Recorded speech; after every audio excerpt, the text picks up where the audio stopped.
ახლა უნდა მოგიყვეთ გურჯაანელი ბიჭების 15 წლის ნიკოლოზ ზირაქაშვილისა და 16 წლის გიორგი ჯაჭვაძის გამოგონებაზე, რომელიც მეფუტკრეს კლიმატთან დაკავშირებული გამოწვევების დაძლევაში დაეხმარება. ბიჭებმა ერთმანეთი გურჯაანის ტექნოპარკში გაიცნეს და საკუთარი იდეების შეჯერების შემდეგ შექმნეს ტექნოლოგია, რომელიც მეფუტკრეს თავაზობს ახალ, ინოვაციურ და მარტივ გზას ყვავილის მტვრის შენახვასა და მოპოვებაში. სტარტაპ Golden Nectar-მა იდეის ბიზნესად ქცევისთვის გრანტი 25,000 ლარიც მოიპოვა.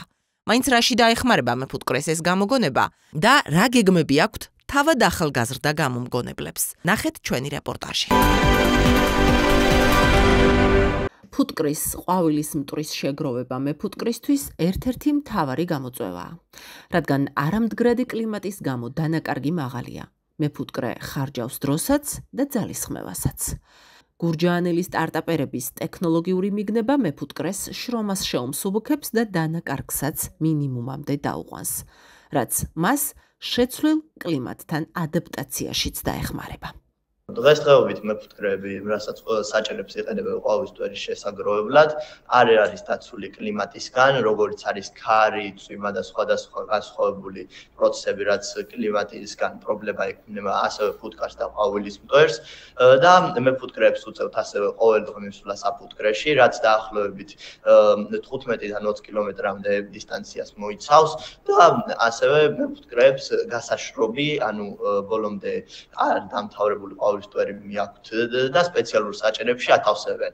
სადაც კიდევ ერთი დღე ან რამოდენიმე საათი უნდა იყოს, რომ ბოლომდე გაშრობილად გამოვიდეს, რაც უკვე ძალიან დროის წამსვლელ, ანუ ძალიან ბევრ დროს ახარჯინებს როგორც მეფუტკრეებს და ჩვენ თავაზობთ ისეთ პროდუქტს, რომელიც არა მარტო დაიცავს ყვავილის მტვერის სხვადასხვა ქარისგან და კლიმატური პრობლემებისგან, ასევე მეფუტკრეს არ მოუწევს ყოველდღე მისვლა ყვავილის მტვერის საჭერთან და შეგროვება და შესაბამისად დისტანციას და დროსაც უზრუნავთ. და ამ დროს მოახმარებენ სხვადასხვა გზას, რომელიც მათ ექნებათ, ასევე გაზაფხულის ან შემოდგომის სეზონზე. ნიკა ამ გამოგონებამდე საქმემ მიიყვანა, ბავშვობიდან მეფუტკრეა. გიორგიმ კი იდეის საჭიროება და კომერციული მხარე სწორად შეაფასა და ასე დაიწყო პროტოტიპზე ერთობლივი მუშაობა. თანამშრომლობა მალე საქმიან პარტნიორობაში გადაიზარდა. ასე გაჩნდა სტარტაპი Golden Nectar-ი, რომელმაც 25,000 ლარიანი გრანტის მიღებაც შეძლო.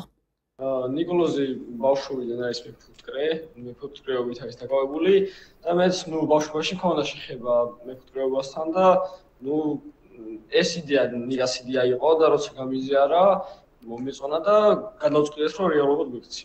დავინახე რეალური პრობლემა, რაც მეფუტკრეებს უდგას და როგორც ვახსენე, მეფუტკრეობასთან მცირეოდენი შეხება მეც მაქვს და გადავწყვიტეს, რომ მოკლედ ეს პრობლემა გადავეჭრა.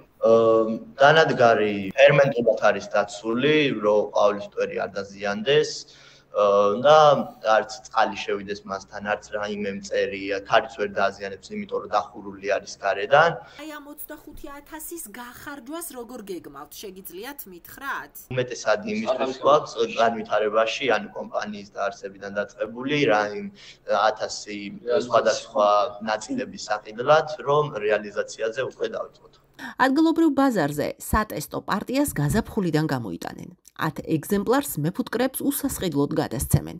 დაინტერესება, როგორც მოსალოდნელი იყო ქართველი მეფუტკრეებისგან, მაღალია.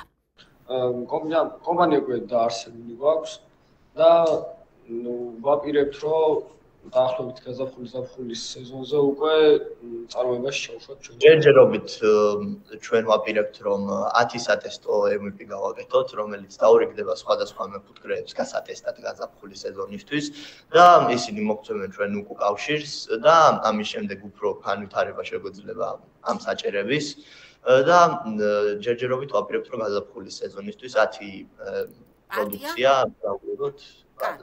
ეხლა პატენტირებაში გავდივართ ჩვენ და პატენტირების შემდეგ უკვე ტესტირებაზე გადავალთ, სანამ გაზაფხულის სეზონი მოვა, პატენტირება წესით დასრულებული იქნება და უკვე ჩვენ შევძლებთ, რომ გაზაფხულის სეზონზე დავაყენოთ ყვავილის მტვრის საჭირები და უფრო დავიწყოთ უკვე ტესტირება.